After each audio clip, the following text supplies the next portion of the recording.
Hello, and welcome to our special edition of Jeopardy! I am your host, Alexa Trebek. This week, all of our trivia will be related to interdisciplinary studies. Please welcome our contestants, Amani, Sydney, and Alicia. Sydney won the coin toss, so he will start us off. I'll take INT studies for 200, please. Any mental activity that helps formulate or solve a problem, make a decision, or fulfill a desire to understand. What is thinking? INT studies for 400, please, Alexa. Active, thoughtful examination of what you read, hear, and see. What is critical evaluation? I'll take INT studies for 600, please. Mine is better, face-saving, resistance to change, conformity, stereotyping, and self-deception are examples of this. What are habits that hinder thinking?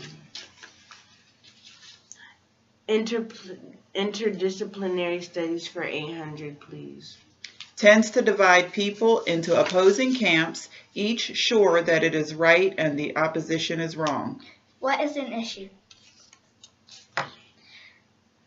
INT studies for 1,000, please.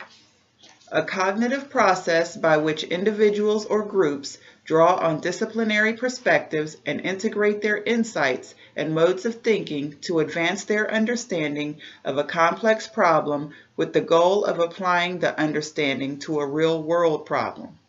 What is interdisciplinary studies?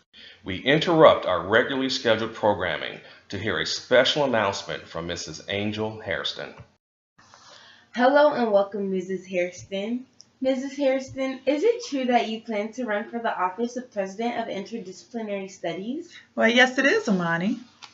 What makes you qualified to hold this office? Well, that's a very good question. I'm qualified because I graduated with honors from the prestigious Norfolk State University with a Bachelor's of Science degree in Interdisciplinary Studies.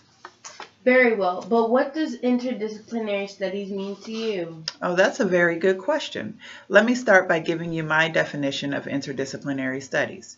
It's a concept of combining the knowledge of two or more disciplines or areas of study via research to find a new or different solution to an existing issue.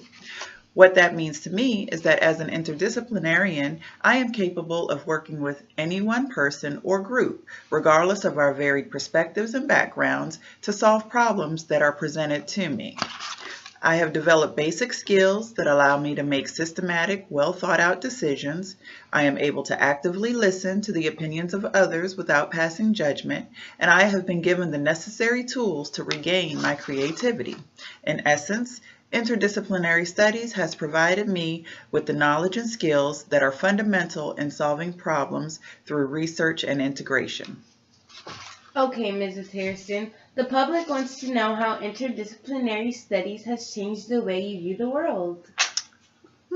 Okay, that's interesting. Well, I must say that interdisciplinary studies has changed the way I view the world in many ways.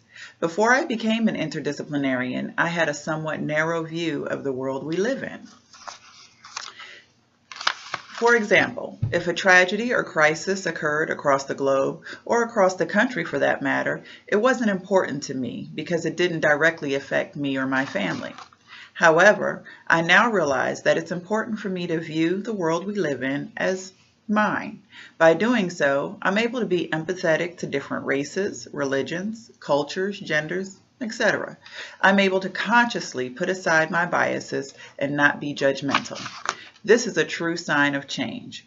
Overall, interdisciplinary studies has changed my mind, my way of thinking. It's contagious or infectious, however you want to look at it. That's how interdisciplinary studies has changed the way I view the world. That's my announcement. Have a good night.